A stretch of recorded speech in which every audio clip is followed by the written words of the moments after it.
नमस्कार। आज एक काफी चर्चित विषय पर बात करते हैं। एक कथित टूल किट की रिपोर्ट्स आई हैं। हाँ, और इसका कनेक्शन कुछ मीडिया हस्तियों से जोड़ा जा रहा है, जिन्हें लोग कभी-कभी गोदी पत्रकार भी कहते हैं। और इशारा चीन की तरफ है, ऐसा सुनने में आ रहा है। बिल्कुल, और मामला गंभीर इसलिए है क्योंकि जो मुख्य आरोप है वो ये कि ये टूल किट मतलब एक तरह का गाइडलाइन सेट समझिए, ये भारत की सुरक्षा और खासकर चीन के साथ जो हमारे रिश्ते हैं उसको लेकर एक गलत नैरेटिव, एक झूठी कहानी गढ़ने के लिए था। अच्छा, तो आज जो हम चर्चा कर रहे हैं वो इसी कथित टूल किट पर आधारित है, जो जानकारी हमारे पास है। मतलब इसके क्या लक्ष्य बताए जा रहे हैं, इसके पीछे क्या सोच है। हाँ, तो हम इसी जानकारी को थोड़ा खंगालेंगे, समझने की कोशिश करेंगे कि इन दावों का मतलब क्या है, जैसा कि हमारे सूत्रों में बताया गया है। ठीक है, तो सूत्रों के हिसाब से इस कथित टूल किट के निशाने पर क्या क्या था? पहला पॉइंट क्या था? परमाणु ताकत पर था। मतलब उसको बहुत बड़ा चढ़ाकर दिखाना, शायद ये जताने के लिए कि देखो भारत के सामने कितना बड़ा, कितना ताकतवर पड़ोसी है, एक तरह का डर पैदा करने की कोशिश। चीन की ताकत को बढ़ा चढ़ाकर दिखाना। ठीक है। और दूसरा?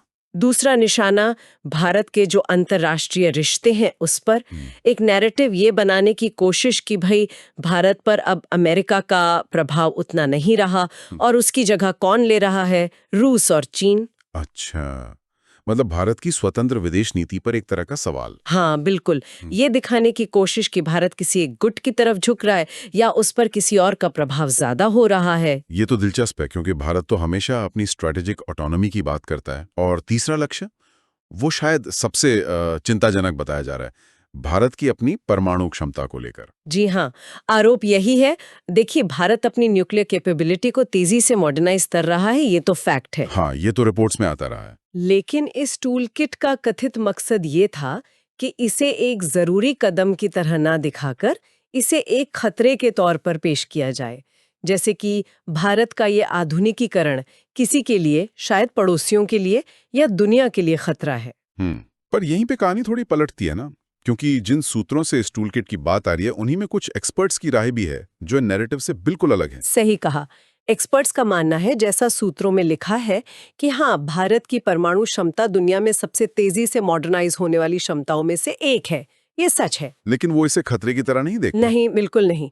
वो इससे भारत की अपनी रक्षा जरूरतों, उसकी बढ़ती हुई ग्लोबल भूमिका, उसके संदर्भ में देखते हैं, एक स्वाभाविक विकास के तौर पर। और वो जो विदेश नीति वाली बात थी, रूस चीन का बढ़ता प्रभाव, उस पर एक्सपर्ट्स क्या कहते हैं? उस पर भी उनकी राय साफ है। वो कहते हैं कि भारत आज भी अमेरिका हो, रूस हो या चीन हो, सबसे अपने रिश्ते अपनी शर्तों पर, अपने राष्ट्रीय हितों के हिसाब से तय करता है। मतलब वो किसी एक खेमे में नहीं है। बिल्कुल, वो किसी एक खेमे में बंधा हुआ नहीं है।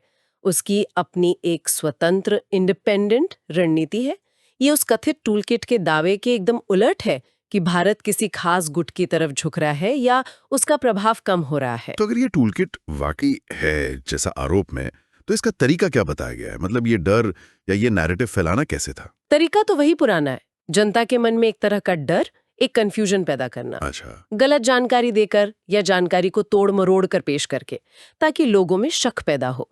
देश की सुरक्षा क्षमताओं पर, विदेश नीति पर उनका भरोसा थोड़ा कम हो जाए। तो कुल मिला के अगर देखें तो एक तरफ ये कथित टूलकिट और उसके इरादे हैं जो भारत को लेकर शक पैदा करने वाले लगते हैं। हाँ, शक और डर। और दूसरी तरफ एक्सपर्ट्स की राय है जो भारत की ताकत और उसकी स्वतंत्र नीति को कंफर्म करती है। सही। और यही जो विरोधाभास है, यही इस मामले को इतना अहम बना देता है। ये सिर्फ मिलिट्री या डिप्लोमेसी की बात नहीं रह जाती। ये इंफॉर्मेशन वॉरफेयर जैसा लगता है। बिल्कुल, ये सूचना युद्ध का मामला लगता है। मीडिया का रोल क्या है, कौन सी जानकारी पर भरोसा करें, कैसे बाहरी ताकतें अगर हैं तो वो परसेप्शन बनाने की कोशिश कर सकती हैं, ये सारे बड़े सवाल यहाँ खड़े होते हैं। सही बात है। तो यहाँ से हमारे सुनने वालों के लिए मुख्य सीख क्या निकलती है? टेक अवे क्या है? देखिए, सबसे बड़ी सीख शायद यही है कि आज के जमाने में, इंफॉर्मेशन के इस दौर में, किसी भी जानकारी को, खासकर जो राष्ट्रीय सुरक्षा या विदेश नीति जैसे संवेदनशील मुद्दों से जुड़ी हो, उसे आंख बंद करके मान लेना खतरनाक हो सकता है। हमें क्रिटिकल होना पड़ेगा। हाँ, हमें सोर्सेस को देखना होगा, थोड़ा पड़ताल करनी होगी, अलग-अलग नजरिए समझने होंगे और ये भी देखना होगा कि कहीं कोई खास एजेंडा तो नहीं है इसके पीछे। मीडिया की क्रेडिबिलिटी और हमारी अपनी सोचने समझने की शक्ति दोनों बहुत जरूरी हैं। बिल्कुल। और ये हमें एक बहुत ही ज़रूरी सवाल पर लाकर छोड़ता है जिस पर शायद सबको सोचना चाहिए। जब इतनी सारी सूचनाएं हों और उसमें बाहरी प्रभाव का शक भी हो, तो हम राष्ट्रीय सुरक्षा